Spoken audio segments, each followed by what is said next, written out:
Amém. Atos capítulo 1, a partir do verso 1. Fiz o primeiro tratado, ó Teófilo, acerca de tudo que Jesus começou não só a fazer, mas a ensinar, até ao dia em que foi recebido em cima, depois de ter dado mandamentos pelo Espírito Santo aos apóstolos que escolhera, aos quais também, depois de ter padecido, se apresentou vivo com muitas e infalíveis provas, sendo visto por eles por espaço de 40 dias e falando do que respeita ao reino de Deus. E estando com eles, determinou-lhes que não se ausentassem de Jerusalém, mas que esperassem a promessa do Pai, que, disse ele, de mim ouvistes. Porque, na verdade, João batizou com água, mas vós sereis batizados com o Espírito Santo não muito depois destes dias. Aqueles, pois, que se haviam reunido, perguntaram-lhe, dizendo: Senhor, restaurarás tu neste tempo o reino a Israel? E disse-lhes: Não vos pertence saber os tempos ou as estações que o Pai estabeleceu pelo seu próprio poder, mas recebereis a virtude do Espírito Santo que há de vir sobre vós, e sereis minhas testemunhas, tanto em Jerusalém como em toda a Judéia e Samaria, e até aos confins da terra. Quando dizia isto, vendo-o eles, foi elevado às alturas, e uma nuvem o recebeu, ocultando aos seus olhos. E estando com os olhos fitos no céu, enquanto ele subia, eis que junto deles se puseram 2 varões vestidos de branco, os quais lhes disseram: Varões galileus, por que estáis olhando para o céu? Esse Jesus que dentre vós foi recebido em cima no céu, há de vir, assim como para o céu o vistes ir. Amém. Você pode sentar em nome de Jesus.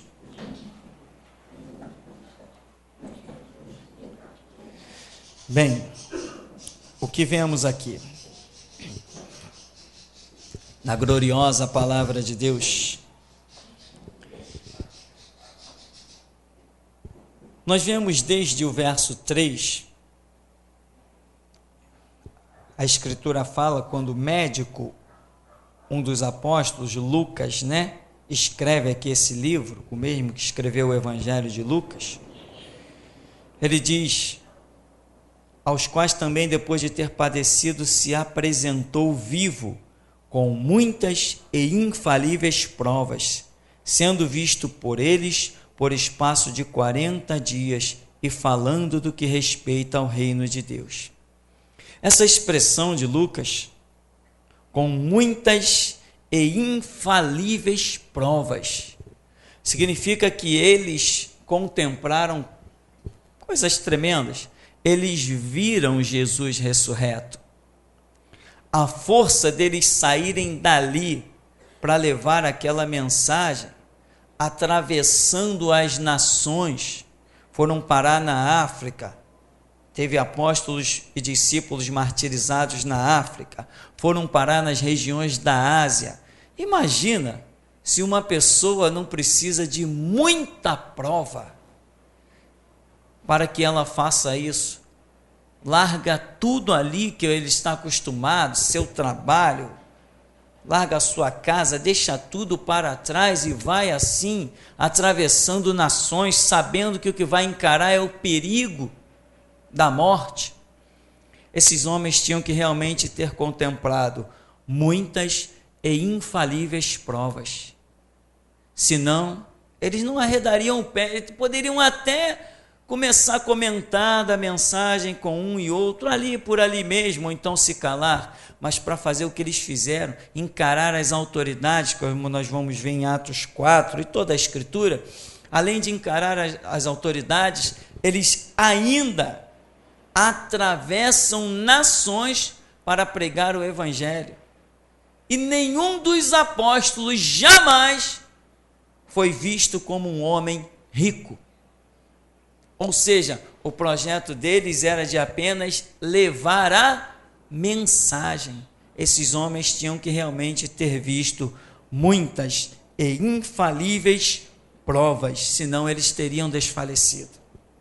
Não teria a mensagem ido adiante, ela precisa ser muito forte, uma mensagem que é levada adiante para chegar até nós hoje, 2000 anos de história ficando para trás, para essa mensagem chegar até nós também precisamos hoje para sustentá-la de muitas e infalíveis provas, e nós as temos. Porque é diferente de ser um budista. Ser um budista significa ser um assassino.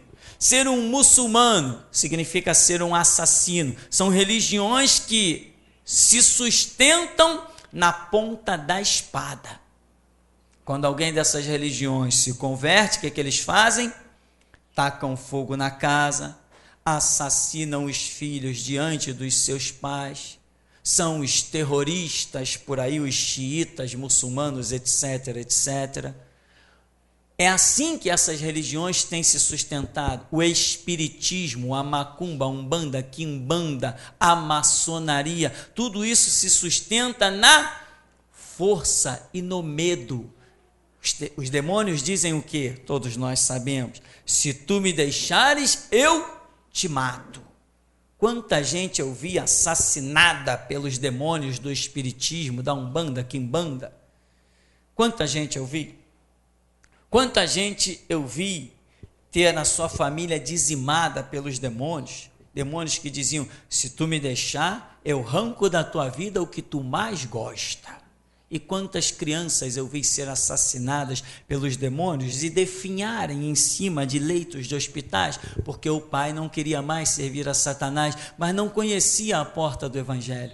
E assim, essas religiões de Satanás têm se sustentado no mundo através do medo das pessoas que não conhecem Jesus Cristo para poder correr para os seus braços. Mas o Evangelho de Jesus Cristo chegou até nós sem nos impor nenhum medo, apenas nos mostrando as nossas próprias realidades, a nossa própria miséria, apenas com a proposta de nos aliviar dos fardos dos nossos pecados, que nós bem sabíamos o quanto eles pesavam. Nunca ninguém nos apontou a espada, nunca ninguém nos apontou um revólver, nunca ninguém disse, se tu não te tornar um cristão, ao contrário, se tu não te tornar um cristão, eu vou te matar, eu vou perseguir a tua casa. Não, ao contrário, a proposta do mundo é justamente o que o mundo tenta fazer, é amedrontar-nos para que não sejamos cristãos. E, no entanto, o que vemos? Um evangelho que se sustenta, atravessa gerações, sendo nós os únicos religiosos que jamais pegaram nem espada, nem armas para nos defender. Porque não precisamos. Como a roda de Jerusalém estão os montes, assim o Senhor em volta do seu povo. Então, nós temos sido sustentados por esta glória. Que glória? Pelo Espírito Santo. Então, assim como eles, para estarem de pé, viram grandes e infalíveis coisas, como diz aqui, se apresentou diante deles com infalíveis provas, sendo visto pelo espaço de 40 dias, hoje nós também somos sustentados, porque dia a dia, aquele mesmo que se manifestou a eles, tem se manifestado a nós. Nós sabemos que servimos a um Deus vivo, não por uma autossugestão, é porque dia a dia Ele tem se manifestado nas nossas vidas. E aqui, com essas provas, o que é que eles fizeram? Atravessaram as nações, mas nenhum deles se tornou rico, nenhum deles ia em busca do ouro e da prata. Ao contrário, Paulo demonstra o histórico dele, Pedro demonstra o histórico dele. Viviam de quê? Das ofertas, do sustento, sem explorar ninguém. Era o que vinha providenciado por Deus, e assim eles tocavam a sua vida. E hoje, a Escritura dá testemunho desses homens, em que lá em Apocalipse nós vemos eles como a representação de todos os servos de Deus, são os 24 anciãos, em que 12 apóstolos fazem parte daquilo ali. O nosso texto ainda segue no verso 4, estando com eles, determinou-lhes que não se ausentassem de Jerusalém, mas que esperassem a promessa do Pai, que disse ele, de mim ouvistes. Irmão, esse verso aqui eu quero que você analise, porque nós estamos aí, né? Não sei se isso é certo ou se isto é errado, não é a questão se ser certo ou ser errado, mas sempre que nós nos apresentamos em uma virada de ano, algumas coisas sobem ao nosso espírito, algumas determinações. Nós, cristãos, queremos ser melhores, queremos, engrandecer mais a Deus, queremos trabalhar mais para Deus, e parece que essa expectativa de final de ano, ela nunca se concretiza no começo do novo ano. É o que nós vemos dia a dia. Não, no próximo ano eu vou me dedicar a uma leitura bíblica, no próximo ano eu vou fazer isso. Nós ouvimos isso, nós costumamos a ouvir isso, mas vira o ano e a pessoa continua do mesmo jeito, todo mundo continua da mesma maneira de sempre. Mas quando chega assim o final do ano, nós vemos esse clima de mudança. Inclusive, eu não sei se isso é uma questão que está no ser humano, porque por aí pelas religiões satânicas nós vemos as pessoas até usando cor de roupa, porque acham que aquilo vai influenciar no novo ano. É uma besteirada que nós sabemos, uma aspiração satânica que não vai mudar em nada. Nunca alguém mudar uma camisa vermelha ou branca, isso nunca fez mudança na história da humanidade, nem jamais fará. Jesus Cristo não veio para operar uma obra através de cores, através de roupas, ele veio para operar uma obra através de caráter, transformação de caráter do ser humano. É isso que Deus busca. E não um conceito visual, mas um conceito moral, um conceito ético. É isso que Deus busca. Mas o que nós vemos aqui? Diz que determinou-lhes não se ausentassem de Jerusalém até que recebessem a promessa. O que nós vemos então? Vemos uma posição e uma promessa. Vocês têm que estar aonde? Em Jerusalém. Não sai de Jerusalém. Vocês estão prisioneiros nos limites de Jerusalém. Eu posso visitar o meu parente lá? Não, você tem que estar em Jerusalém. Eu posso fazer uma viagem? Não, você tem que estar em Jerusalém. Eu posso ir passear? Não, você tem que estar em Jerusalém. Eu não posso arredar. Por quê? A promessa está para se você ali estiver em Jerusalém. E quantas pessoas não entendem esses limites estabelecidos pelo próprio Deus? Se saiu de Jerusalém, a promessa não vai se cumprir. Tinha inclusive unzinhos lá, lembra que tomaram o caminho de Emaús? Jesus, com muita misericórdia, falou: aqueles ali não vão alcançar a promessa. Foi lá no caminho de Emaús, honestos e tardos de coração, não convinha que fosse assim e tal, e partiu o pão, eles reconheceram Jesus, voltaram para Jerusalém para poderem alcançar a promessa. Mas nem sempre isso acontece, porque o certo é nós seguirmos a regra, e a regra é a palavra que o Senhor nos dá. E o que ele disse aqui, nesse exemplo? Vocês têm que ficar em Jerusalém, porque daí virá uma promessa. Sabe, irmão, que muita gente não entende essa posição exigida por Deus. Muita gente vai para onde quer, a hora que quer. Muita gente faz o que bem quer, o que bem entende. Muita gente se diz servo de Deus, mas dono do seu próprio nariz. Muita gente comete as maiores loucuras. Eu digo assim, meu Senhor, como uma pessoa que caminha 5, 10 anos dentro da igreja chega ao ponto de ter certas atitudes? Como é que pode? São pessoas que dizem, Jesus é o meu Senhor, mas eu sou dono do meu nariz. Eu faço o que bem quer, eu sou livre. Não, meu irmão, eu sou livre para escolher ser escravo de Jesus Cristo. É para isso que ele me libertou, para que eu escolha ser seu servo. Jesus não me libertou para mim sair pela vida, Jesus me libertou para que eu, com meu livre-arbítrio, aceite receber a coleira dele. Mas isso para muitas pessoas soa meio estranho, meio agressivo, mas bem-aventurado aquele que receber um rótulo de escravo de Jesus Cristo. Porque esse é o caminho do reino de Deus. Mas as pessoas não querem aceitar os limites estabelecidos pelo próprio Deus. As pessoas julgam à sua própria maneira as coisas que ouvem, não julgam com os critérios de Deus. A Bíblia diz, nós temos a mente de Cristo.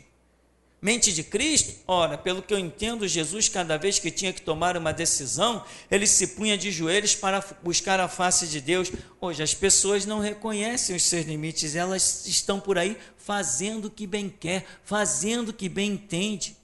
E essas atitudes, quando não mudam, a nossa vida não muda.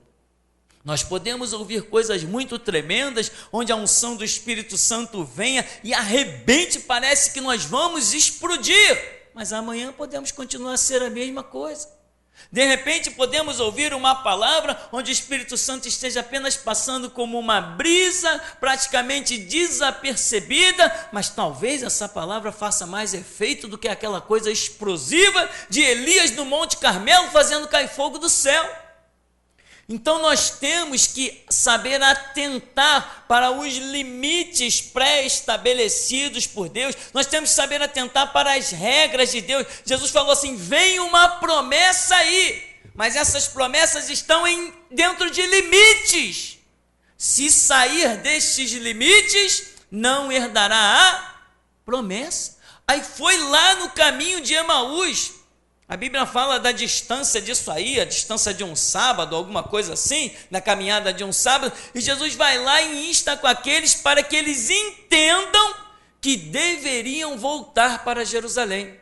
Mas Jesus não diz para eles em nenhum momento, voltem para Jerusalém. Mas a manifestação de Jesus a eles é uma espécie de declaração dizendo, volta para Jerusalém. E tem pessoas que estão caminhando, mas tão desligadas de Deus, que Deus se manifesta, a sua manifestação significa alguma coisa, mas as pessoas não discernem o que ele está falando através da sua manifestação. E ele não diz, volta para Jerusalém, porque é muita covardia, é muita moleza. Largar uns de uma maneira e com outros ser tão benevolente? Não, Jesus se manifesta de igual modo para todos. Então Jesus se manifestou e eles tinham que entender que deveriam voltar para Jerusalém. E voltaram. E lá receberam o quê? A promessa. Mas tem gente que não consegue entender os seus limites, exatamente como esses dois no caminho de Emaús. E quantas vezes Jesus vai lá e pega e traz de volta, ele opera, ele faz com que a pessoa entenda, aí a pessoa volta para Jerusalém, volta para o centro da promessa, mas depois toma o seu rumo novamente e fica brincando, mas com Jesus ninguém brinca a vida toda. No verso 5 ele diz, porque na verdade João batizou com água, mas vós sereis batizados com o Espírito Santo, não muito depois destes dias. Aqueles,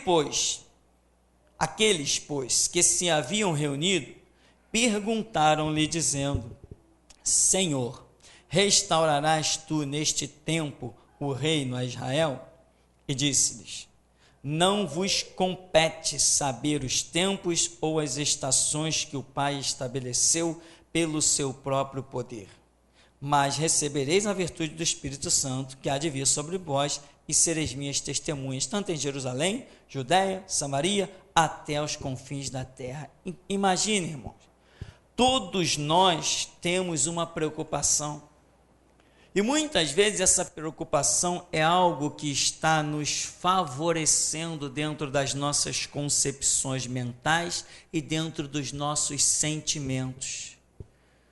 Qual é a pergunta dos discípulos? Senhor, será nesse tempo que tu restaurarás o teu reino sobre a terra? Não. Restaurarás o teu reino a Israel? Opa, eu sou israelita, eu estou incluído nessa história aí, eu quero saber disso aí, como é que vai ser o meu futuro, como é que vai ser a minha vida, quais são os projetos. Jesus falou assim, não compete a vocês, isso em outras palavras, mas não te interessa, isso não é problema teu.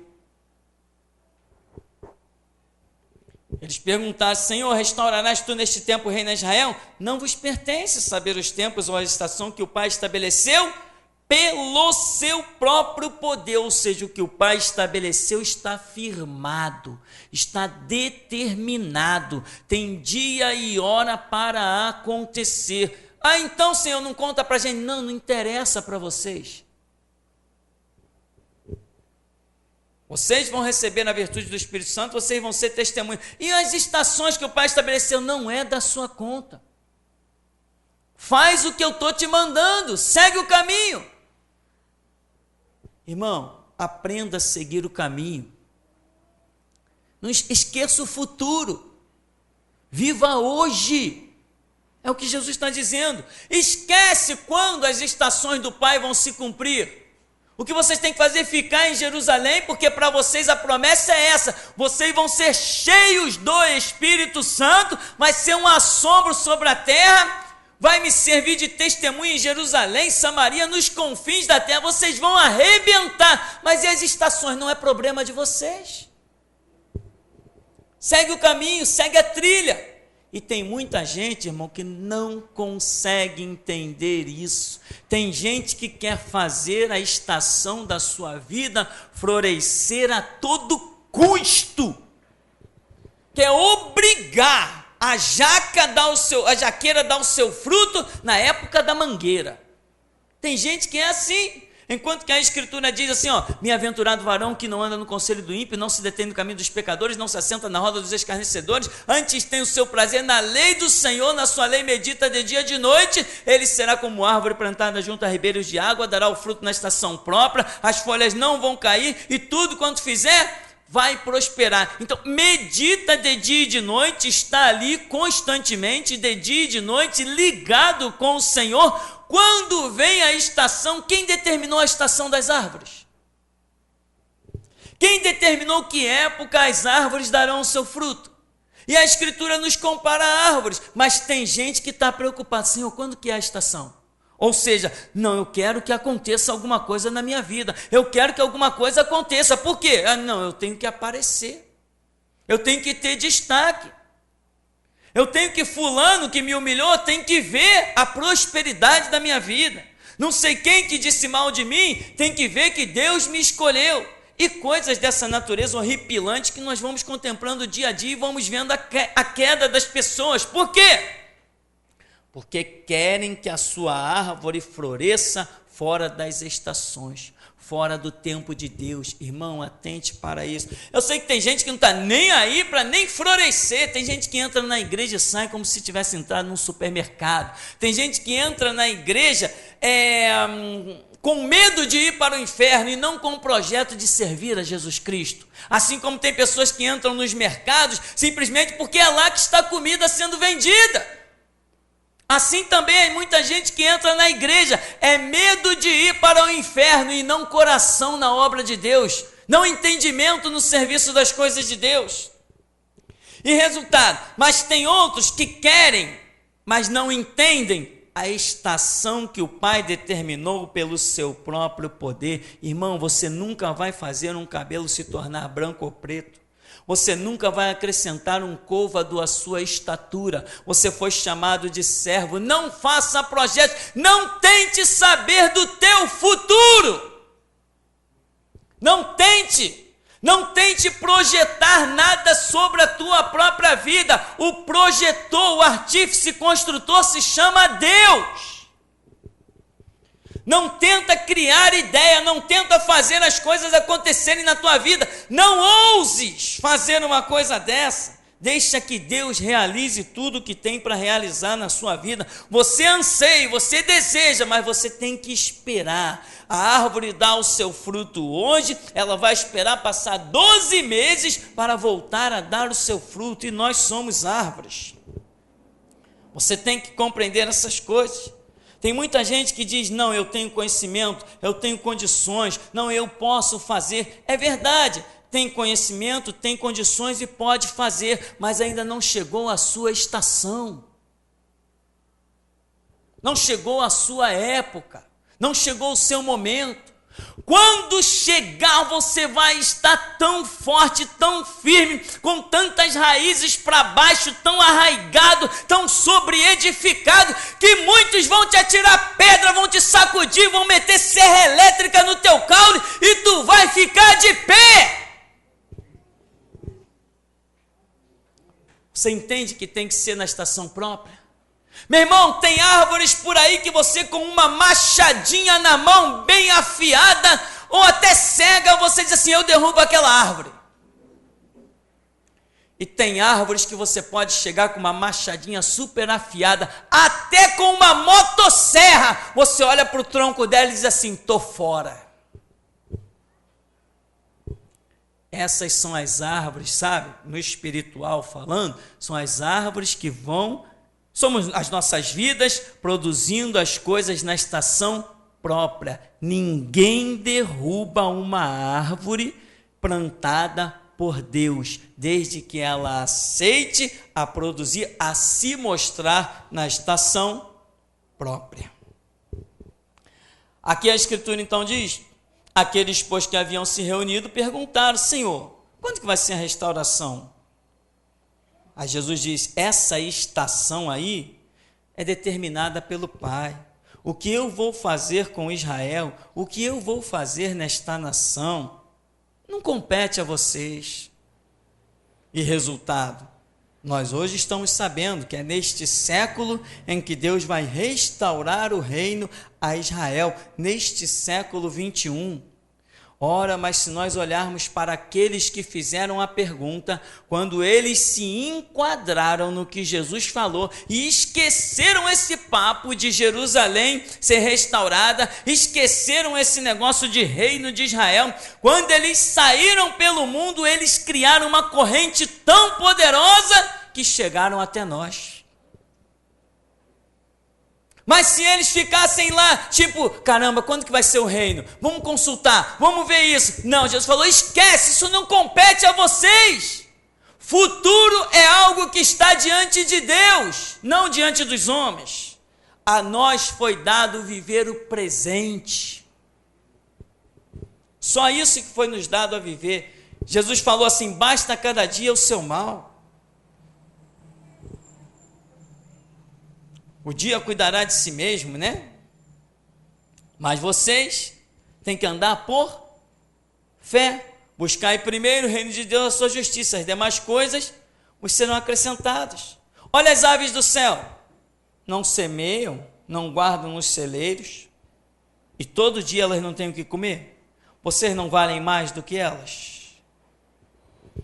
Aí diz, no verso 8, mas recebereis a virtude do Espírito Santo, que há de vir sobre vós, e ser-me-eis testemunhas, tanto em Jerusalém como em toda a Judéia e Samaria, até os confins da terra. E quando dizia isto, vendo eles, foi elevado às alturas, e uma nuvem o recebeu, ocultando a seus olhos. Estando com os olhos fitos no céu, enquanto ele subia, eis que junto dele se puseram 2 varões vestidos de branco, os quais lhe disseram, varões galileus, o que vocês estão olhando para o céu? Esse Jesus que dentre vós foi recebido em cima no céu, há de vir, assim como para o céu o vistes ir. Ou seja, diante de tudo que vocês já ouviram, das promessas, por que vocês estão ainda olhando para o céu? Por que vocês não tomam uma atitude naquilo que vocês já ouviram? Por que vocês não se enquadram naquilo que ele já falou? Por que vocês estão aí parados que nem uns bobos? Ele falou o quê? Ficai em Jerusalém, até que do alto sejais revestidos de poder. Vocês vão receber Espírito Santo, vocês vão ser testemunhas. Por que vocês estão aí que nem palhaços olhando para o céu, esperando as coisas mudarem? Como? Vai lá e faz o que ele mandou ficar em Jerusalém. Vai lá e aguarda a promessa, fica na posição. Irmão, certa vez Jesus falou assim: Jerusalém, Jerusalém, quantas vezes quis eu, como a galinha junto aos pintos debaixo das suas asas, colocar-te junto a mim, mas tu não quiseste. Jerusalém, Jerusalém, que matas e apedrejas os profetas que a ti são enviados. Resultado: a falta de discernimento. Deus enviar um profeta, Deus enviar uma pessoa com mão forte e poderosa e ele ser rejeitado, a falta de discernimento. E muitas vezes é assim que nem os discípulos. Jesus dá uma palavra, Jesus já deixou tudo escrito, Jesus deixou uma posição, já deu conselho, já deu entendimento, já deu ensinamento, já mostrou a posição, mas é necessário ainda Jesus assoviar, fio-ir para alguém, dizer assim: vocês dois, vai lá ver se desperta aqueles bobos lá do sono, estão olhando para o céu, vai lá, fala com eles. Aí os anjos chegam e dizem assim: vem cá, para de olhar para o céu aí, já não viu que ele foi? Ele vai voltar dessa mesma maneira, mas o que ele disse para vocês? Tem gente, irmão, que não consegue discernir a sua própria vida, a sua própria estação, o seu próprio mover. Tem gente que vive planejando mil coisas, a estação da sua vida passa e ela nunca faz nada. Está sempre nas dependências, está sempre olhando para o além, está sempre esperando que alguma coisa caia do céu. Não se mexe no espiritual. Não adquire conhecimento, não lê um livro, não lê a escritura, não pesquisa nada. Ainda tem coragem de dizer: não tenho tempo. Tem gente que não dobra os joelhos, não sabe o que é ouvir a voz de Deus e nunca se importou com isso. Não tem desejo de ir para a oração e sentir Deus o pegando no colo, ver o seu lugar cercado pelos anjos de Deus. Tem gente que não está aí para essas coisas. É necessário ainda Deus enviar anjos para sacudir as pessoas, mas isso parece que não acontece sempre, e por isso muitos acabam se perdendo. Jesus falou assim: a que assemelharei esta geração? É como os meninos nas praças. Se toca um cântico, eles não dançam. Se entoar uma lamentação, eles não choram, ou seja, estão na praça, estão ociosos. Jesus falou: a que eu assemelharei essa geração? São meninos ociosos que não discernem nada, nem a música da dança e nem a lamentação, a música de lamento para o choro. Eles não discernem nada. E muitas vezes é assim, as pessoas estão esperando coisas sem discernir. Senhor, tu vai restaurar o reino de Israel? Tem uma expectativa, tem uma esperança, mas não está sabendo qual é a sua estação no momento. E é isso, irmão, que nós queremos como tema central nessa mensagem, é o passo a passo que nós devemos dar. Eu sempre uso um exemplo, quando falamos nesse tema, um exemplo da minha vida, quando o Senhor Jesus, no começo do ministério, falou comigo, ele disse assim: olha, eu tenho uma obra na sua vida, mas eu não posso te falar sobre toda esta obra, porque você não vai nem entender, e mais, você não pode suportar. Aquilo me deixou muito impressionado, de o Senhor Jesus dizer que tinha uma obra na minha vida, mas se ele falasse, eu não poderia suportar. Essa palavra me incomodou e me incomoda até hoje, porque a obra ainda não acabou, ela está em andamento, e eu diria que a obra tão somente começou. Ainda tem muita coisa a realizar pela frente, ainda tem muito demônio para nós provocarmos e expulsarmos. Ainda tem muitas obras do diabo para serem desfeitas. Ainda tem muitos templos de Satanás para serem denunciados. Ainda tem muitos mercenários da fé para nós botarmos o dedo na cara deles. A obra só começou. As coisas só começaram. Ainda tem muitos países para nós adentrarmos. Nosso site tem sido acessado aí por pouco mais de 100 países. Existe muito mais. Nós temos ainda uma obra para fazer, para revoltar grandes lideranças. E o Senhor Jesus disse: a obra que eu tenho na sua vida, se eu te revelasse agora, você não poderia suportar. Isso já me incomoda. Imagina se o Senhor Jesus realmente falasse da obra. Imagina se ele falasse naquela época em que eu não tinha tanto entendimento das coisas, se ele falasse que eu fosse ser preso por 18 dias, se ele falasse que eu fosse entrar no fórum central da Praça 15 algemado, se ele falasse que eu ia ter que dormir dentro da cadeia, com gente condenada a 24 anos de cadeia, se ele falasse que eu ia ter que dormir com assassinos, será que eu suportaria tudo isso naquela época? Ou seja, é como Jesus dizendo assim: simplesmente fica em Jerusalém até você receber a promessa e faz o que eu estou te mandando, vai seguindo a estrada. Quando as coisas tiverem que acontecer pelas estações pré-estabelecidas pelo Pai, pelo seu próprio poder, elas vão acontecer, mas você fica em Jerusalém até ser revestido do poder.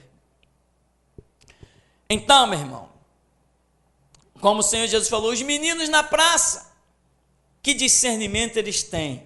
E eu pergunto, irmão, nós temos o discernimento diante de tudo que Deus tem feito, diante das suas grandes obras, diante de tanto sangue derramado, como nós temos hoje nos comportado? Irmão, eu vou dizer uma coisa, é muito pesado, eu não vou nem dizer triste, eu não sei o que é, eu não sei nem dizer, não vou nem qualificar como nenhum tipo de sentimento. Eu sei que é muito chato, às vezes também essa não é a palavra certa, é muito negativo para mim quando Deus revela alguma coisa e nós vemos dentro de uma congregação como a nossa, tem mais de 100 pessoas que frequenta aqui na igreja, e Deus mostrar que, poxa, se ele tiver que realizar uma obra, ele não pode contar com mais de 10%.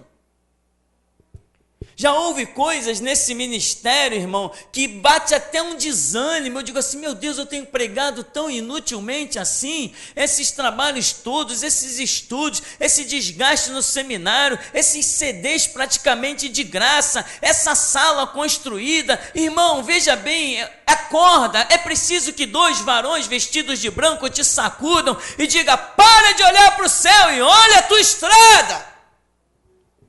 Olha o teu caminho, olha o que Deus pôs diante de ti. Tem gente querendo olhar para Deus lá no céu e não está enxergando o seu próprio caminho que tem que trilhar. Está olhando para coisas mirabolantes, está tentando achar Deus nas nuvens. É o que os apóstolos estão fazendo. Jesus subiu e a Bíblia diz que uma nuvem o encobriu. Eles estão olhando: cadê Jesus? A nuvem vai passar e eu vou enxergar ele a qualquer momento. Não! Jesus já tinha mostrado uma estrada diante deles a ser trilhada. E tem muita gente que ainda está aérea. Às vezes nós vemos Deus projetando, Deus fala conosco: estou projetando aquele ali para ser um pastor, aquele ali vai fundar uma igreja, aquele ali vai fazer o trabalho, vai fazer isso. Daqui a pouco o camarada caiu. Caiu por quê? Porque achou que podia antecipar as estações de Deus. Isso é lamentável, isso é pesado, isso é tão negativo, isso é tão desgastante. Mas a profecia disse que a mulher, com dificuldade, com dores, daria filhos à luz. Então nós vamos encontrando força e seguindo adiante. Mas, irmão, foi-se mais um ano. Promete não para Deus nem para ninguém, promete para você mesmo que a sua vida vai ser diferente. Promete para você mesmo que Jesus vai passar a encontrar os teus joelhos dobrados diante do altar dele. Promete para você mesmo que os teus lábios agora vão destilar o louvor de Deus. Promete para você mesmo que não vai te interessar mais as fofocas. Promete para você mesmo que a vida dos outros não vai mais te interessar. Promete para você mesmo. Promete que você vai trilhar o caminho do Senhor. Promete que Emaús não vai te atrair. Porque não é mais tempo de Jesus buscar ninguém no caminho de Emaús. E eu te digo, não é tempo mesmo. Promete para Deus que você vai buscar em Deus. Quanta gente iludida, olha quanta gente veio nesse ministério em que haviam promessas para as pessoas aqui, mas de repente vem uma consagraçãozinha de uma pentecostal, Deus é amor, vem uma consagraçãozinha de uma universal, vem um chamado para liderar não sei o que numa batista, e o camarada larga Deus e vai cultuar o diabo, com uma facilidade tão grande. E aqui diz: os quais também, depois de ter padecido, se apresentou vivo com muitas e infalíveis provas. Você já tem estas muitas e infalíveis provas na tua vida? Você é uma árvore robusta, plantada junto a ribeiros, que vai dar o fruto na estação própria? Ou você ainda está sujeito a ser arrancado ou a ser cerrado? Então, meu irmão, para concluirmos, tem uma passagem aqui, no verso 6. Aqueles, pois, que se haviam reunido, perguntaram-lhe, dizendo: Senhor, restaurarás tu neste tempo o reino a Israel? Aqui eu quero terminar, irmão, fazendo só uma observação. Alguma coisa está dentro do coração, do espírito, do sentimento daqueles discípulos. Eles estão ouvindo coisas e eles estão imaginando coisas. Não é sempre assim? É. Sempre que nós ouvimos coisas, nós imaginamos coisas. Um pensamento gera outro pensamento, né? Uma ação gera outra ação, ou uma ação gera uma reação, e por aí vai. Então eles estão ouvindo coisas de Jesus e os pensamentos deles estão trabalhando. O que eles fizeram? Aqueles, pois, que se haviam reunido, perguntaram-lhe, dizendo: Senhor. Eles perguntaram, eles, de alguma maneira, eles foram até Jesus, e eles receberam sim, não compete a vocês, não é da parte de vocês, não interessa a vocês. As muitas versões bíblicas vão usando palavras cada vez mais horrendas, demonstrando como se Jesus tivesse dado uma bronca. Isso não é problema de vocês, isso não é da conta de vocês, eu não tenho que dar satisfação a vocês. As muitas versões bíblicas vão cada uma mais pegando mais pesado que a outra, tipo, não interessa para vocês quem está pedindo a opinião de vocês e coisa dessa natureza. Mas eles pelo menos foram e perguntaram: Senhor, como vai ser a coisa? Irmão, não saia tomando atitude. Por mais que a coisa pareça horrenda, por mais que Jesus te dê uma chicotada, uma chinelada, uma lambada, uma bronca, mas você vá aos pés dele, porque a bronca dele, a chicotada dele vai te gerar vida. Aleluia! E vida em abundância. Porque esses homens, se não tivessem levado essa chicotada, toda a vida deles, eles iam lembrar disso aqui. Caramba, lembra daquela pergunta que nós fizemos para o mestre? Viu o que ele disse? Não te interessa, não é problema teu, vai procurar o que fazer. Caramba, aquilo nos gerou vida. Senão, muitos ficam por aí com as suas próprias concepções, com as suas próprias ideias, com as suas próprias interpretações, não consultam ao Senhor e não levam a chicotada bendita, porque o Senhor repreende a quem ama e açoita quem tem por filho. Mas muitos fazem o quê? Não, eu cheguei à conclusão, ele falou isso, eu tenho inteligência. Eu tenho capacidade de interpretação. Se ele falou 1 mais 1, então é igual a 2. Não ouses interpretar o que Deus te diz. Apenas siga o que ele te disser. Seguir o que Deus fala é diferente de interpretar o que Deus fala. Para interpretar as coisas que Deus fala, só existe um sobre o globo terrestre, e ele se chama Espírito Santo. Nenhum Tupirani da vida vai interpretar o que Deus fala, porque Deus não deu essa capacidade a Tupirani. Nenhum José, nenhuma Maria, nenhum Fernando, nenhum Reinaldo, nenhum Afonso, nenhum Alessandro, nenhum Francisco, nenhum ser humano pode interpretar o que Deus fala. Só o Espírito Santo pode dizer o que Deus falou. Cuidado com a estação da sua vida, meu irmão. É tempo de há tempo para você plantar, há tempo para você colher. E atente até para o que o apóstolo Paulo diz. Ele diz que há uns que semeiam, há outros que regam, mas só Deus dá o crescimento. Então, meu irmão, perguntaram dizendo: Senhor, tu restaurarás nesse tempo o reino de Israel? Não vos compete saber essas coisas, as estações, os tempos que o Pai estabeleceu pelo seu próprio poder. Mas vocês hoje têm uma promessa. Vocês receberão a virtude do Espírito Santo. Vocês têm um chamado. Vocês serão minhas testemunhas em Jerusalém, Judéia, Samaria, confim da terra. Então faz o que eu estou chamando vocês para fazer. Deixa o futuro para lá. O reino de Deus, meu irmão, não é um reino de futuro, o reino de Deus é um reino presente. Quando os discípulos perguntaram lá, Jesus está falando reino de Deus para cá, reino de Deus para lá, reino de Deus para cá, reino de Deus para lá. Alguém chegou e falou assim: peraí, quando virá esse reino de Deus que você está tanto falando aí? Jesus falou assim: o reino de Deus não virá de forma aparente, o reino de Deus já está presente dentro de vocês. Tem muita gente esperando a manifestação do futuro e não está discernindo o seu presente. Sabe qual é o seu presente? Eu vos dou poder para pisar serpentes, escorpiões e toda a força do diabo, e nada vos causará dano algum. Eu vos tenho chamado como testemunha, como templo do meu Espírito. Eu vos tenho chamado como muro forte, como coluna de bronze. Eu vos tenho chamado com a espada afiada de 2 gumes. Esse é o tempo presente, esquece o futuro, meu irmão. Nós temos que viver hoje, o amanhã a Deus pertence. Se Ele quiser que eu fique vivo amanhã, o meu amanhã será então amanhã o meu presente. Tem muita gente que não está discernindo.